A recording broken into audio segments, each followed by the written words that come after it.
How to change theme to light mode on Roblox mobile. Hello guys, in today's video I'm gonna show you how to change theme to light mode on Roblox mobile. First thing, go to Roblox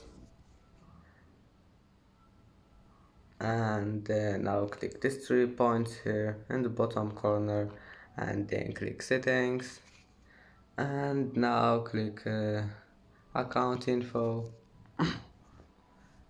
and then just go down and here you will find theme. Just click on it and then click light and save it, and that's how to change your theme to light mode on Roblox mobile. And that's it for today's video.